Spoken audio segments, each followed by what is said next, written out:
Yes, it's unfortunate that PlayStation's Days of Play has ended, but guess what? The PlayStation Store has kicked off a couple of new PlayStation Store sales. No, it's not quite as good as the deals we got as a part of Days of Play. I mean, those were next level deals. However, there are still a bunch of great deals available, and a lot of these weren't even a part of the Days of Play sale. We've got a Sega Publisher sale, and we've got a Persona sale, and by the looks of it, the PlayStation Store also has a couple of other titles on sale right now as well, and I want to take you guys through all of that. On top of that, one of the major announcements at E3 was Elden Ring. That is From Software's next title, being done by Hidetaka Miyazaki as well as George R.R. Martin, and a big element of the game has to be the storytelling. Miyazaki already has a relatively interesting way of presenting his story, and then you throw George R.R. Martin into the mix, and yeah, that's going to create a rather compelling narrative experience. However, it's been said that Elden Ring storytelling will be similar to Dark Souls, and that's coming directly from Miyazaki. I want to take a look at that and what he said. And lastly, Furwind is coming to the PlayStation 4 on June 27. Looks like a pretty colorful and charming platformer.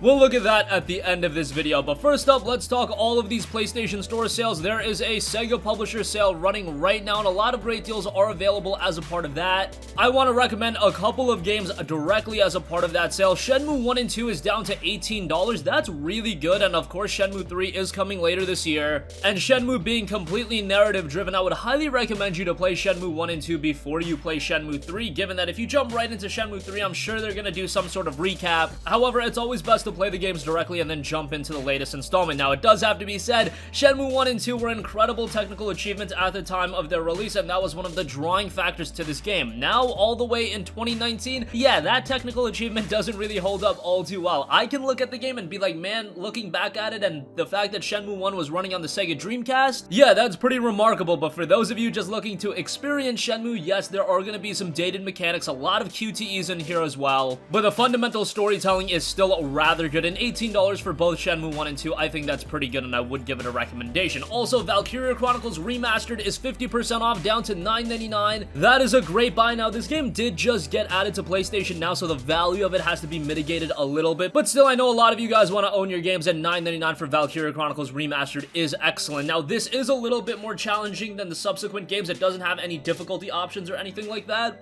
and by the midway point of the game, it does get rather difficult. However, if you stay patient, if you use some strategy, it's definitely a rewarding game. And of course, one of the strongest elements of this game is the storytelling. That element is excellent, and it's got a great watercolor art style as well. So even though this game was released all the way back in 2008, it still holds up rather well today in 2019 because of that art style. Also, since I'm mentioning Valkyria Chronicles 1, I have to give Valkyria Chronicles 4 a mention. That is 60% off, down to $24, an excellent game, and there's also a free demo available for that, so if you want a little bit of a taste of what Valkyria Chronicles offers, you can check that out. Now, it should be noted that Valkyria Chronicles 4 retains the fundamental gameplay coming off of the first one. They do add a new class, but the entirety of the game is largely similar. This one does have difficulty options, so if you play it on easy, it's a lot easier, and if you do just want to go through the story, that's something to note as well. And I thought Valkyria Chronicles 4 was a great game, one of my favorite titles of 2018, and I'd like to see this series have a little bit more popularity. Who knows if we're going to get more Valkyria Chronicles, but given we've already gotten 4 games,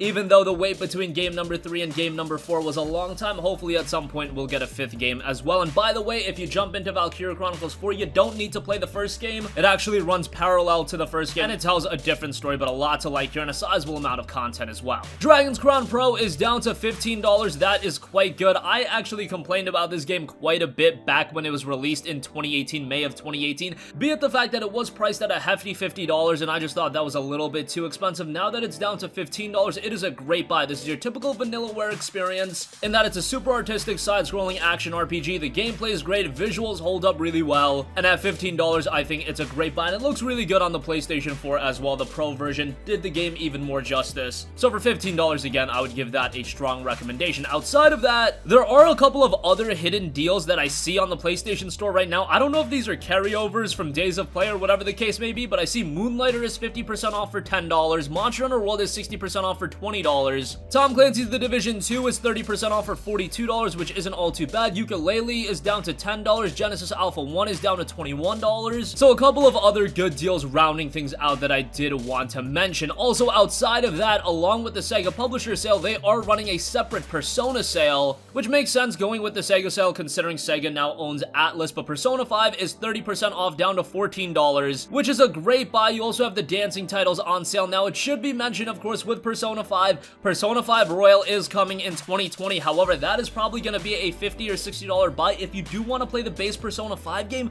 $14 for it is really, really great. Now, you can just wait and then play Persona 5 Royal, get all of that additional content, and that'd probably be the route I would recommend, especially because your save file from Persona 5 is not going to carry on over to Persona 5 Royal. If you do have a save file for the base game, you'll just get some in-game items because they're working new content into the main game. I mean, there's a lot of reason to play through the main game, and then when Royal comes out, play through it again because there are a lot of choices to be made. And Persona 5 is just a tremendous game that I wanted to give it a recommendation anyway, even with a Royal on the way. Outside of that, again, the Persona dancing games are on sale. Persona 3 Dancing in Moonlight is $36, Dancing in Starlight is $36, and they do have the Endless Night collection available for $60, and that does also include Persona 4 Dancing All Night. So if you're interested in the dancing titles, that's probably the route I would go, given that $36 a pop is quite expensive, but nonetheless wanted to give a shout to all of those. Alright, moving on from that, Elden Ring coming out of E3 was one of the major games. Unfortunately, we didn't see any gameplay for the title, but hopefully this is going to be a game that releases in 2020. And From Software's Hidetaka Miyazaki has since touched on additional details regarding the game, most notably when it comes to the game's narrative and story. Speaking to IGN, Miyazaki said that the story and world of Elden Ring will be fleshed out in a similar manner to that of the Dark Souls games. That means that much of the backstory of the world of Elden Ring will probably be detailed through item descriptions, character interactions, and other means of environmental storytelling. If you guys have played the Souls games,